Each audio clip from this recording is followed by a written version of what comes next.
you've heard about China's debt crisis, right? But what if I told you the problem is 3 times bigger than the government admits and that a real-time bomb is about to explode with the potential to affect the global economy? The goal of this video is to show you exactly how this secret debt was created, how the famous ghost cities emerged, and what could happen if this bubble bursts. I know what you might be thinking, but China keeps growing. That sounds like an exaggeration, and that's exactly why I'm making this video. The idea here is to explain everything in a simple way, like a conversation, so that anyone can understand what the official numbers are hiding. With the recent news of protests and economic instability coming from there, it has never been more important to understand the situation. I've put the pieces of this story together to show you the complete picture. Before we dive deep into this story, I want to know your guess. What do you think might have caused this bizarre situation of ghost cities and a gigantic secret debt in China? Post your theory here in the comments. I want to see who gets closest to the truth. Remember folks, if you like our project, besides your opinion, leave a like now so you don't forget. It helps this project immensely to keep bringing videos to you. Thank you. Let's get to the facts.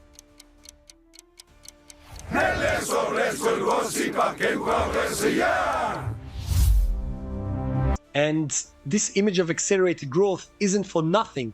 To give you an idea of their speed, while India moves at a slow pace in infrastructure, China builds more subway lines every year than India has built in its entire history. It's all this haste that helps us understand this mess. To understand this mess, you need to know how things work there.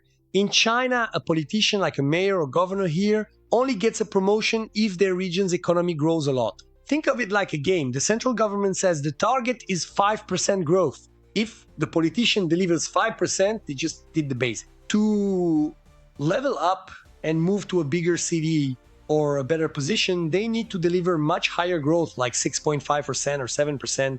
This created a crazy competition where everyone wants to build more and more at any cost just to show results. It seems like a good idea to make the country grow, but there's a big problem. These local politicians have huge targets, but they receive little money from taxes, and by law, they cannot simply go to the bank and borrow money. It's as if your boss gave you the mission to build a house, but only gave you enough money to buy the bricks and forbade you from getting a loan. What would you do? They found a workaround. They created shell companies, which in theory were not part of the government. The politician would take land that belonged to the city and give it to this company. The company, with the land in hand as collateral, would go to the bank and get a loan for billions. The banks lent the money because they thought the government would pay it back if something went wrong. With this fortune in hand, the magic happened. The politicians started building everything. Airports that no one would use, roads that led nowhere, giant commercial buildings in the middle of nowhere. The city turned into a construction site. The local economy seemed to boom. And in the end, the growth number went up. The politician hit the target, got the promotion, and the cycle started all over again somewhere else. This obsession with non-stop construction created a bubble. Ordinary people saw all of this and thought, the country is growing so much, I'm going to buy an apartment because the price will go up forever. Many people put their entire life savings into buying real estate. The problem is that there weren't enough people wanting to live in so many new places. Things were built not because people needed them, but just so politicians could hit their targets. The result? The ghost cities. It really started to fall apart in 2021 when one of the country's largest developers, Evergrande, collapsed. It owed more than $300 billion and couldn't pay. It was a shock. Suddenly, everyone got scared. People stopped buying properties, prices plummeted, and developers stopped buying land. Without the money from land sales, the politicians' shell companies also went bankrupt, leaving behind a secret debt of trillions of dollars. To give you an idea of the scale of this amount is double the entire economy of India. Double the Indian gross domestic product, GDP. With a debt of this size, the question remains, why hasn't China completely collapsed yet? The answer is that the central government is trying to buy time. They created a plan that works more or less like this. They are swapping that secret, very expensive debt for official debt with lower interest rates and a much longer term to pay. It's like exchanging your credit card debt which has extremely high interest for a loan with low interest that you can pay off over many years. This doesn't erase the debt, but it gives them breathing room to try to get their house in order. Ordinary people are already feeling the impact. Many people who bought apartments off plan lost everything because construction stopped.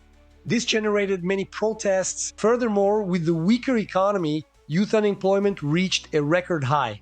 The situation became so serious that the government even stopped publishing the numbers for a while. And this whole story leaves three very important lessons for India. First, that growth based on building things that nobody needs doesn't last forever. Second, that hiding problems only makes them snowball. And finally, that when you give people the wrong incentive, like rewarding politicians just for building without thinking if it's useful, the result can be a disaster. Now that we've dismantled this time bomb and seen how China got here, the big question that remains is, do you believe this buying time maneuver will work, or is an even bigger crisis inevitable? Leave your full analysis here in the comments. The debate will be good. This video doesn't end now. It continues with us talking in the comments. If you found this video interesting, I invite you to become a channel member, leave a like, and leave the hype on this video. Up here on the right side, I'll leave a video recommendation for you to continue with me. See you in the comments, and in the next video, see you later. El gossip que encuadra